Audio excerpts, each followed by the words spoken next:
Today I'd like to spend some time with John Steinbeck's The Harvest Gypsies.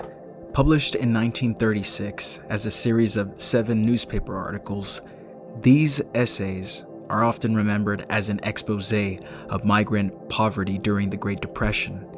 Certainly they are that, but the longer I remained with them, the less my attention rested on poverty itself, and the more it settled upon the people living within it. Rather than beginning with conclusions, I'd like to begin where Steinbeck begins. Let's look together. Early in the essays, Steinbeck writes, "The new migrants are a new race. They are Americans."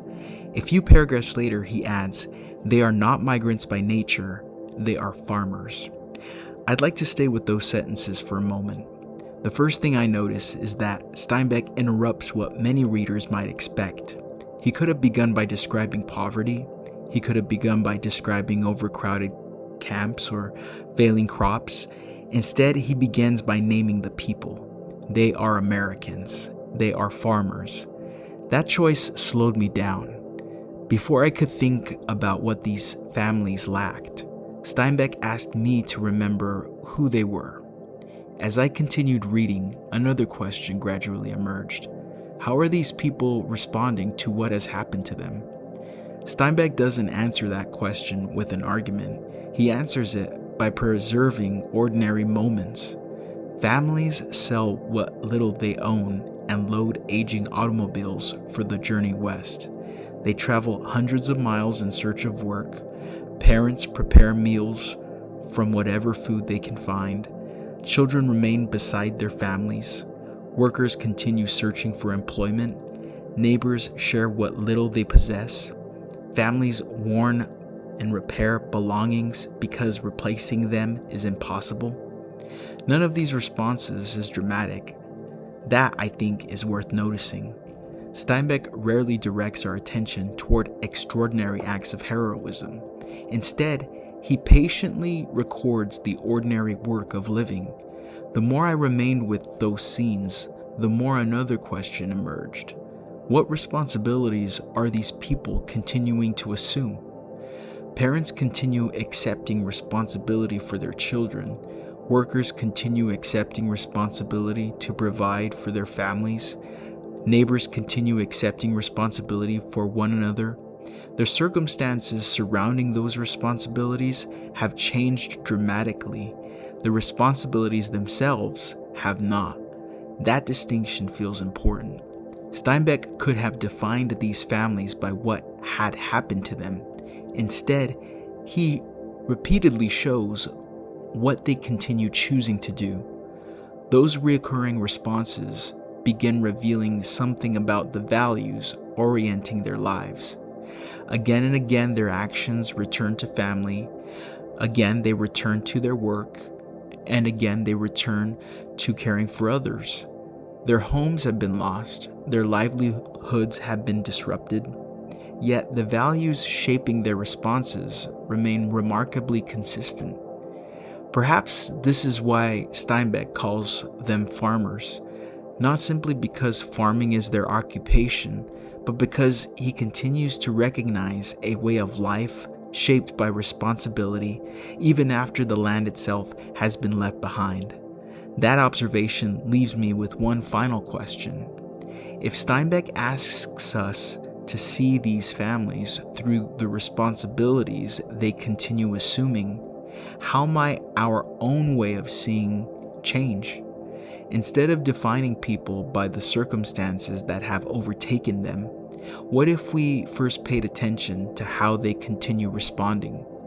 That question prepares us for the next movement of this essay, because Steinbeck now shifts our attention from the people themselves to the conditions that either allow those responses to flourish or slowly begin to diminish them.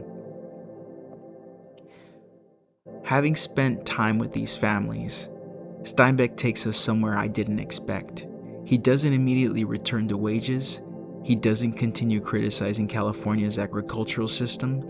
Instead, he invites us into one of the federal migrant camps. Before describing the camp itself, Steinbeck describes the expectations placed upon those who live there. He writes that residents must be bona fide farm people and intend to work, and that they will help to maintain the cleanliness of the camp, and that they will devote 2 hours a week towards the maintenance and improvement of the camp. I'd like to stay with those requirements for a moment. Notice what Steinbeck is asking us to observe: care, work, maintenance, contribution. These are not simply rules, they are invitations to participate. The camp assumes that the people living there are capable of responding responsibly if they are given the opportunity. That assumption becomes even clearer a few sentences later when Steinbeck writes, "The intent of the management has been to restore the dignity and decency that had been kicked out of the migrants by their intolerable mode of life." One word repeatedly catches my attention: restore. Steinbeck doesn't say dignity is being created. He doesn't say it is being taught. He says it is being restored. That choice of language made me ask another question. What does Steinbeck mean by dignity? Fortunately, he answers his own question. A few paragraphs later, he writes, "The word dignity has been used, not as some attitude of self-importance, but simply as a register of a man's responsibility to the community." I'd like to stay with that sentence. It quietly reframes everything we've seen so far. Dignity is not described as self-esteem. It is not prestige. It is not social status.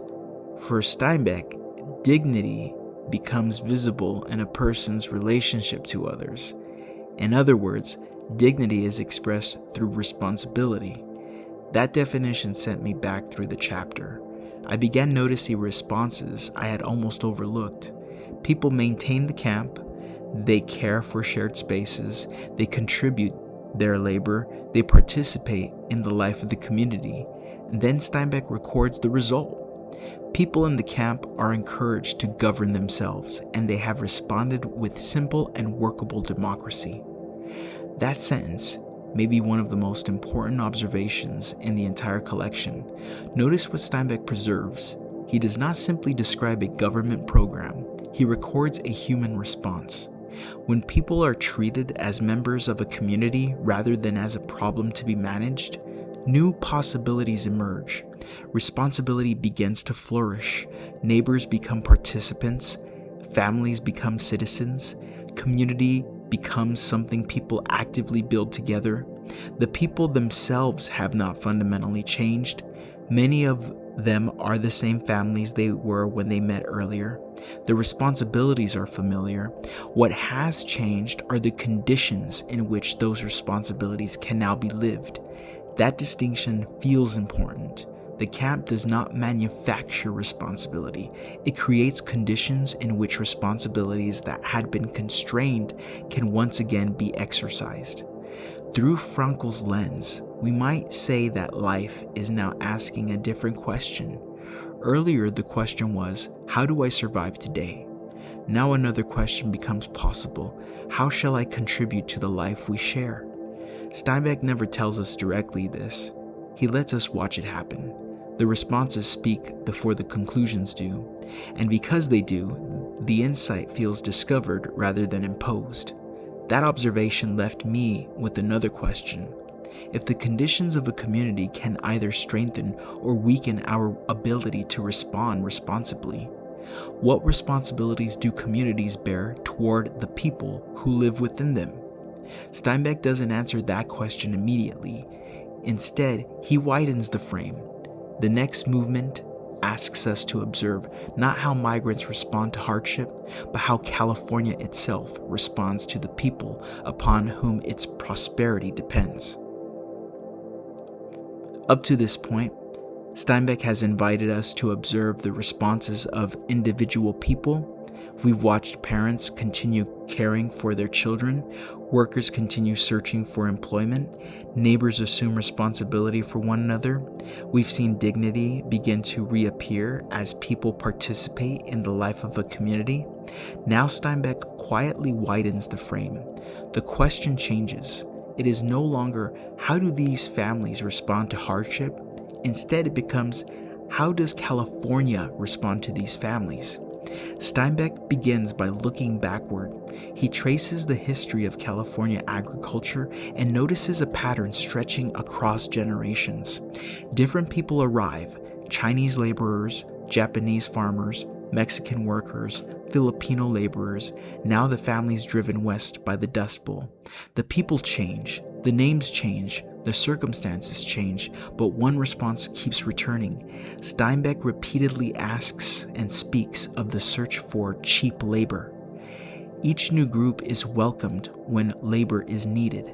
Wages are driven downward. When the labor is no longer convenient, another group eventually replaces it. I'd like to stay with that pattern for a moment. Notice that Steinbeck isn't describing one isolated injustice. He's preserving a reoccurring response. The worker is welcomed, the work is taken, the worker is discarded. As I remained with that pattern, another question emerged. What responsibility is California assuming toward the people whose labor sustains its prosperity? Steinbeck gradually leads us to one of the strongest passages in the essays. He writes, "It is difficult to believe what one large speculative farmer has said, that the success of California's agriculture requires that we create and maintain a peon class. If this is true, then California must depart from the semblance of democratic government that remains here." I'd like to stay with that sentence. Notice where Steinbeck places it. He doesn't begin the essays with this conclusion. He first asks us to meet the families. He asks us to watch them work, to watch them care for their children, to watch them continue assuming responsibility despite tremendous hardship. Only after we've learned to see them as people does he ask us to consider California's response. That order matters, because now we're no longer looking at an economic system in the abstract. We're observing one response to another. Earlier, we watched families orient themselves toward work, toward family, toward community. Now we observe a different orientation. Labor is welcomed. The laborer is not always recognized. Productivity is valued. The person who makes the productivity possible can become increasingly invisible. Steinbeck never tells us to be angry. He simply preserves the pattern. He lets us observe it. That patience is one of the remarkable qualities of these essays. He trusts that careful attention can become its own form of judgment. As I reflected on those responses, another question emerged. What values become visible through them? The migrant families repeatedly respond through responsibility to children, responsibility to work, responsibility to neighbors. California increasingly appears to respond through another set of values: efficiency, productivity, economic necessity. Neither set of values is announced as a thesis. They emerge through repeated responses. That distinction seems important. The deepest conflict in Harvest Gypsies is not simply between growers and migrants. It is between two fundamentally different ways of seeing another human being. One begins with the person, the other begins with the usefulness. That question has not disappeared with the Great Depression. Every generation depends upon people whose work quietly sustains ordinary life. Teachers, farm workers, nurses, custodians, truck drivers, food service workers. The occupations change. The question remains remarkably similar. How do we respond to the people whom our own lives depend? Steinbeck never answers that question for us. Instead, he preserves the responses. He asks us to observe them patiently, and then he quietly leaves the judgment in our hands. That observation prepares us for one final reflection, not simply about California, but about what these preserved human responses may reveal about ourselves. As I reached the end of Harvest Gypsies, I found myself thinking less about the Great Depression than about the people Steinbeck had preserved within it. Across these 7 essays, he does something remarkably patient. He doesn't rush us toward conclusions. He changes and teaches us how to look. He asks us to notice families before statistics, workers before wages, neighbors before policies, and by slowing our attention, he allows something else to emerge: human responses. We've watched parents continue caring for their children even after losing their homes. We've watched workers continue searching for honest labor despite repeated disappointment. We've watched neighbors help one another when they had very little themselves. We've watched communities accept responsibility for their shared life when dignity was restored. And we've watched an entire society reveal itself through the way it responded to those whose labor sustained its prosperity. None of those responses appeared in isolation. Together, they formed a pattern that slowly revealed different ways of responding to the same human reality. Again and again, the migrant families oriented themselves toward responsibility to family, to work, to neighbors. California often responded through another orientation: productivity, utility, economic necessity. Steinbeck never announces those as competing philosophies. He simply preserves the responses, and he trusts us to remain with them long enough to recognize the difference. Perhaps that is one of literature's greatest gifts. It preserves encounters that time would otherwise erase. Long after the people themselves are gone, their responses remain available to us. When we read carefully, we do more than learn about history. We enter into a conversation with men and women who faced responsibilities remarkably similar to our own. Their circumstances were different. The questions life asked of them were often the same. How do I care for my family? How do I respond to suffering? How do I treat people whose lives are intertwined with my own? Those questions have not disappeared. Neither have the responses. That realization leaves me with one final question. What do these preserved responses reveal about the human person?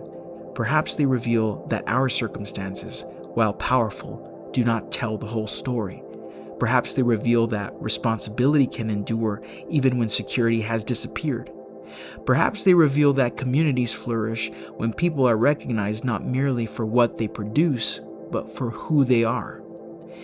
Maybe they remind us that every generation must answer the same enduring question: how will we respond to the people before us?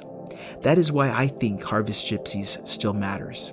Not simply because it documents one of the darkest chapters in American history, but because it preserves human responses that continue inviting our own. Thank you for joining me for this episode of The Human Cut. If this conversation helped you notice something that you hadn't seen before, I love to hear responses and what stood out to you as you read Steinbeck's essays. Until next time, keep looking.